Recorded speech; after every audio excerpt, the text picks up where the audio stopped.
Okay, guys, today we have the biggest logistical flex of all time, the Berlin Airlift. This was recommended in the comments on some of the other fat electrician videos, so I thought I should react to it today. Yeah, let's get started. Ah yes, that time the communists tried to starve an entire city, so America and the UK teamed up to deliver Look at his shirt.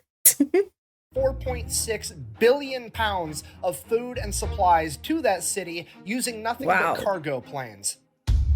Wow. Today we're talking about the biggest economic and logistical flex of all time, America's Operation Vittles and the UK's Operation Plainfield, coming together to be known as the Berlin Airlift. But first, a word from our sponsor. This video is brought to you by Henson's Shaving. Okay, here's the deal. Henson's is a family-owned machine shop that makes parts for the aerospace industry. There's literally parts on the Mars rover that these guys made, and one day they woke up and they're like, hey, we're just gonna make the most precise safety razor on the market. And this is it. This is all they sell. It comes in aluminum or titanium. If you want to pay extra, it comes with a little stand. And then they also sell the razor blades, so you have a one-stop shop, not because their razor blades are proprietary.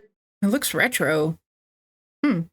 Because this thing will take any shaving razor blade on the market. You don't have to buy their proprietary cartridge. You don't have to sign up for their monthly delivery thing. No, you buy this one time and then you can put any 5-cent razor in it and shave for the rest of your life. So the product itself is fantastic, but more importantly, the company is awesome because every time a YouTuber does an ad like this, they get sent a little media packet full of talking points, what to say, what not to say, and so on. Now, I'm not supposed to disclose this, but the brief that I got for Henson's basically said there is no script, do whatever you want, we trust you. Also, in the first paragraph, they said this, quote, if for whatever reason you don't get a good shave with our product, please let us know. If we can't help you, then don't endorse us. We think we've made one of the very best razors in the world. If you disagree, we'd rather not ask you for a non-genuine endorsement. So not only are the razors great, but this is the type of company you want to support. I'll have a link and a discount code down below. Let's get back to the video. All right, important background info. After World War II, the Allied forces took control of Germany and it was split into pretty much 4 different chunks. The Soviets got a piece, America got a piece, the French and the British both got.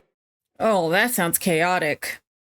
That was never gonna work. Here's a map of that right here. Okay, here's where it gets a little weird. Berlin was also split into 4 equal chunks. The problem with that was Berlin was 100 miles into the Soviet territory. So you have this little tiny speck on the map of British, French, and American territory completely surrounded by the USSR. While that is weird, it wasn't really a problem because right after World War II, I guess it's kind of like Ukraine in a way. It's like the east part of Ukraine is more Russian. Everybody was still an ally, so America, the British, and the French had no problems using the roadways and the trains to get food and supplies to their section of Berlin. Now, just so we're all on the same page, Berlin, and essentially all of Germany to a slightly lesser extent, is essentially a third world country at this point in time. Berlin, in particular, has essentially been turned into rubble from Allied bombings. The entire German economy is in the toilet, and all of the German people are not getting a lot of sympathy from the global community because, well, they kind of started it. Now, with the Allied forces in control of Germany, it is their job and their responsibility to help take care of the German people. Now, the Western powers, America, Great Britain, and France, they're all on the same page. They all have the same game plan. They want to go in, render aid in the short term to the German people, then in the long term, help prop up their economy, get them back on their own feet, and then they can leave. The U.S. I mean, yeah, if you're going to have control over most of the area right next to them, yeah. USSR, on the other hand, aka the communists, absolutely hate that idea. The last thing a bunch of communists want is people being able to take care of themselves,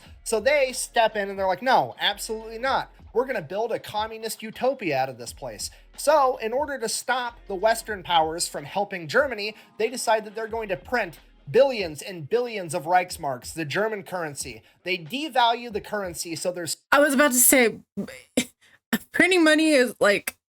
I've never heard a good thing about it. So much money that it's no longer a store of value, to the point that it literally takes a wheelbarrow full of money to buy a loaf of bread. Because of this, the already struggling German economy completely collapses and a black market sets in, and the new currency for Germany is essentially cigarettes and food. And this goes on for like 2 years with the West trying to negotiate with the USSR on how to proceed. And during that time, the people of Berlin are quite literally starving and freezing to death, with the average Berliner eating less than 1,000 calories a day. Eventually, the West steps in and they're like, fuck it, we're just going to do it without the communists because we have to help these people. So they created a new type of currency for Germany known as the Deutschmark, and it's going to be seen as a real store of value and help rebuild the German economy.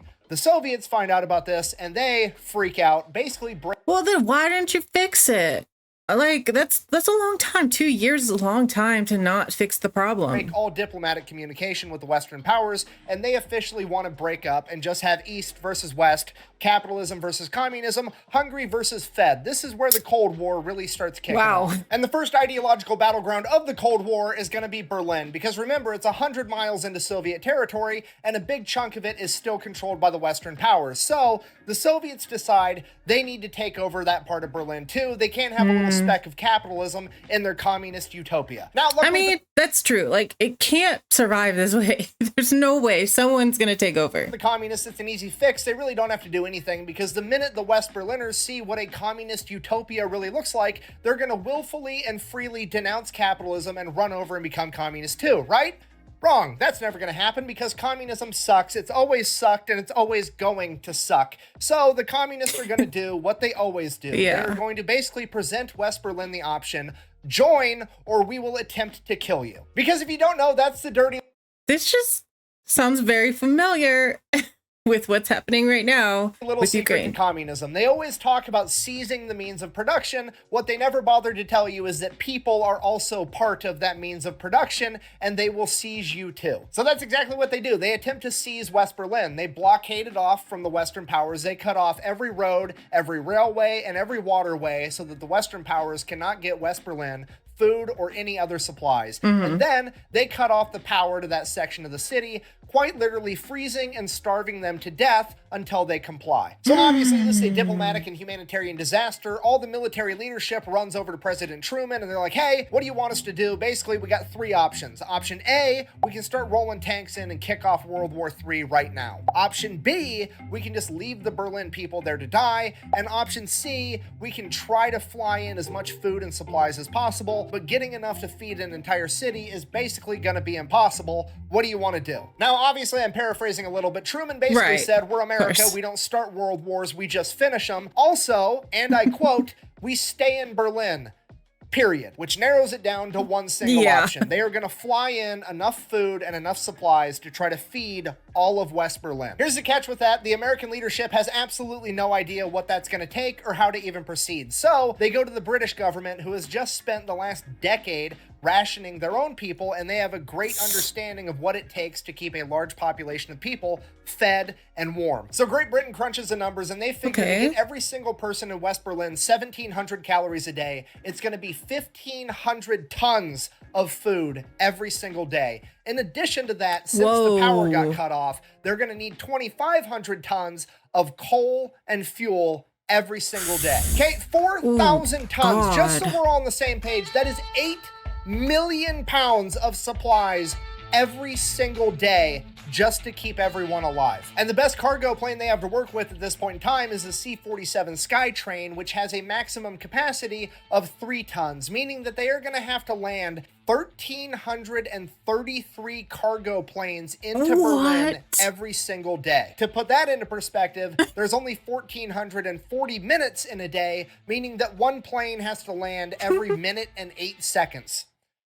This is impossible. Despite that, the newly formed United States Air Force says, hold my nuclear bombs and watch this shit, because on June 26, 1948, 2 days after the Soviet blockade, they launch Operation Vittles, where they are going to try to feed an entire city via cargo plane. 2 days after that, June 28th, the UK says, hey, we're going to help too, and the RAF launches Operation Plainfare, and together this becomes known as the Berlin Airlift, and right out of the gate, it is a complete and utter shit show. I was about to say, like, wait, you're just going to do it. I mean, you could, I guess it's better than doing nothing, though. At least try. At least some of the people will have something. To fly in planes from absolutely everywhere. It is disorganized chaos. There's planes crashing. There's mid-air collisions. It's a complete disaster. And on their best day, they're maybe able to get 1,000 tons of supplies, less than a fifth of what they need. Now, at this point, the conditions in Berlin are getting worse and worse by the day. The communists are essentially laughing at the stupid capitalist pigs, at which point America calls up one of its main characters, a man by the name of General William Tunner. All right, this is a guy that Okay. coordinated all the logistics of getting supplies into China during World War II when they had to fly over the Himalayas. If anybody can unfuck this situation, it's gonna be him. And that's exactly what he does. So General Tunner comes in and he's like, here's the deal. We're gonna fly these planes like we're conducting an orchestra. There's 3 air channels to Berlin. The 2 on the outside are gonna be planes going to Berlin, and the 1 in the middle is gonna be planes leaving Berlin. For the 2 air channels going into Berlin, we're gonna launch 1 plane every 3 minutes all day, every single day. And No way. 3 minutes. That's not much better than those 1. planes are going to fly at 5 separate altitudes, staggering every single time to give them just enough time to land. The Germans on the receiving end of this are like, we're literally starving to death. We got to help out the Americans and the British with this. So they show up and they start unloading the cargo planes for them. And they get so good at unloading these planes that they can unload all 3 tons of cargo in under 7 minutes and help get the planes turned around and sent back out. And this turns into one of the most beautiful humanitarian team effort moments in human history. There's American and British pilots, aircrew members, mechanics, all just showing up in West Germany without even being called to help with this effort and to fly and repair these planes to keep them going around the clock. And then over in Berlin, the same thing is happening. There's Luftwaffe airplane mechanics showing up to help repair the American and British cargo planes to keep everything running. The 2 sides that were fighting against each other just a few years ago are now working together to save people. Everybody, I mean, when you don't have food, your perspective changes, I'm sure. This operation gets so good at what they're doing that the choke point that's holding up even more progress is that they don't have enough airfields to land the planes on. So the Germans straight up build another one. The only problem with that was there was this big ass apartment building in the way, and when the pilots lowered their landing gear would only clear that apartment roof by like 20 feet, which seems like it would be kind of terrifying. So the Germans are like, hey, do you want us to rip that apartment building down? What do you guys want us to do? And the American and RAF pilots are like, bro, we just got done flying in World War II with you guys and the Japanese shooting at us. The apartment's gonna be fine, trust me. And sure enough, I mean, okay, you're fine, but what about if you live on that top floor? That would be awful. They start not only hitting, but exceeding the quota of 4,500 tons a day. I guess if you know who they are, though, then it would be okay. It would be worth it because of the, the help that they're giving. And this infuriates the Soviets. This is the biggest economic and logistical flex of all time. It shouldn't even be possible, and yet America, the UK, and the people of West Berlin are somehow pulling it off. At this point, the Soviets decide they have to try to do something to stop this, so they start sending up all their fighter planes to try to mess with all the American and British cargo pilots by flying too close. They're basically trying to mess up air traffic, cause accidents, do anything they can to slow down this logistical miracle. However, it doesn't really work. Why? Because the American and British pilots know that it's basically a bluff, because it's essentially a giant game of fuck around and find out, because if the Soviets actually do anything, it's going to kick off World War III, and it's... Wait a minute. Okay. I saw that sign and I just kind of... It took me a while. It's essentially a giant... Oh my god, okay. Game of fuck around and find out, because if the Soviets actually do anything, it's going to kick off World War III, and at this point in time, America is the only country on the planet that has nuclear bombs and a president that's not afraid to use them. Okay, if you're not picking up what I'm putting down, I'm trying to tell you that the American and RAF pilots are flying with the confidence of knowing that if one of these Soviets shoots them down, President Truman is going to bitch slap their entire country with the sun. Needless to say, they were unfazed by the Soviet harassment. How unfazed were they? Thank you so much for asking. Cue our next main character, Gail Halvorson, aka the Candy Bomber. He was one of the many like candy pilots that was flying supplies into Berlin, and somewhere along the way he decided that he was going to start dropping candy bars with little handkerchief parachutes out of the window of his plane over West Berlin. I'm just surprised you had a little window in the plane you could open. So that the kids could get some candy. And eventually this caught on, and all the kids were waiting where the planes would fly over, hoping that they would get a candy bar. Then the American government caught on, and they're like, oh shit, this is a great propaganda opportunity. Imagine what it would be like if every single plane was dropping candy out of it. So that's exactly what they do. They start... That's genius.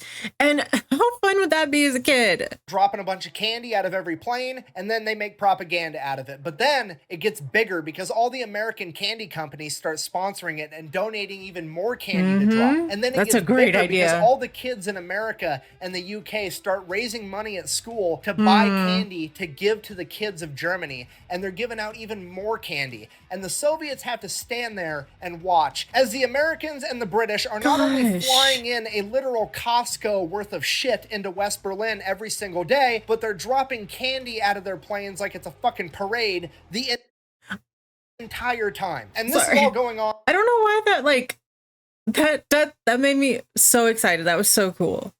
That's a great idea. While East Germany and East Berlin is eating potatoes and standing in bread lines, and it makes the Soviets look like the biggest assholes on the planet. Because not only are the people of East Germany watching the Western world essentially move heaven and earth to help out West Berlin, they're also watching the Soviets be more interested in disrupting America and the UK from helping people than they are in helping the people of East Germany. In short, America and the UK are playing to win, and the Soviets are playing to not lose, and it is leading to a lower quality of life for all of East Germany. As it turns out, Sun Tzu was yet again correct when he said, the sun may rise in the east, but it sets in the west, and that's because west side is the best side. But that's not what it means. Really? Not even close. Wait, what? I don't know what he just said. That might have been Ice Cube, actually. Anyways, so now in retaliation for all of this, America and the UK and pretty much the entire Western world are going to put a bunch of embargoes on the Soviet Union and punish them financially and economically. Now, the Soviets absolutely cannot afford this, but they keep telling themselves it's okay, winter is coming, and as soon as winter gets here, they're not going to be able to land all these planes, and this whole thing's going to fall apart. We just have to wait out long enough for winter to slow down America and the UK. So that's what they do. They just try to shoulder the financial burden and wait for winter to come and put a stop to this entire thing. Winter comes, and winter, it does slow down some of the flights, but here's the catch.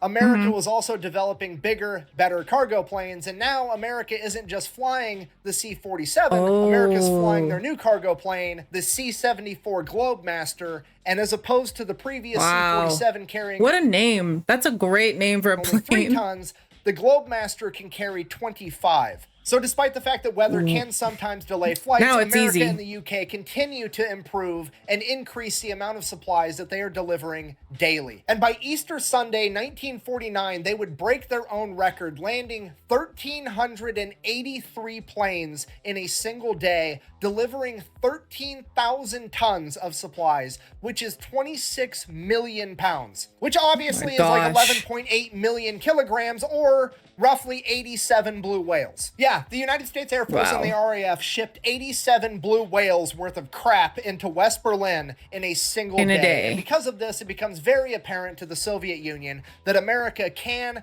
and will keep this shit up forever if they have to, and they are finally forced to give up the blockade because they cannot shoulder the financial burden anymore, and that would come down on May 12th, 1949. And with the roads and railways to West Berlin finally open once again, the Berlin Airlift would come to an... I mean, really, what's the point anymore? Why are you still... You just look dumb doing that. And after 15 months, 277,000 flights spanning 92,000 miles and delivering 2.3 million tons of aid, which is roughly 4.6 billion pounds, or 15,333.333333333 blue whales. This is the greatest logistical and humanitarian feat ever accomplished, and the Western world did it with communism doing everything it could to slow it down. So in conclusion, fuck communism. The best way to support the channel is go buy some merch at thefatelectrician.com.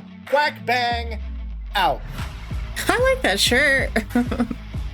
And then the Soviet Union got all pissy and built a wall through the middle of Germany, and that's what we're going to talk about next week. Maybe I'll watch it. Hold on a second. Okay, it's over. Okay, so the Berlin Wall. I think I saw that video in the list of videos. That was really good. All those people, if they hadn't gotten aid, I think there would just be mass death there. That's it. They would just mostly have died. I guess I don't understand communism. Like, they're gonna die out. even if you're very selfish and you just want the benefits they give you, they're just, if they're dead, they don't do anything. Like, what? I don't understand this logic, I guess. I don't know. Maybe it's just ego and they just didn't want to work with anyone but themselves. It does have a similarity to Ukraine a little bit. It just has that same kind of feeling. I wonder what's going to happen with Ukraine. I didn't expect it to go on this long. But yeah, that was a really good video, and thank you for recommending it to me. And I'll leave it in the description for you to check out his channel. The Fat Electrician has a ton of great content. So let me know if there's anything else you'd like me to watch. I try to keep them in a list when I see them in your comments. If you liked the video, please subscribe, and I will see you in the next one.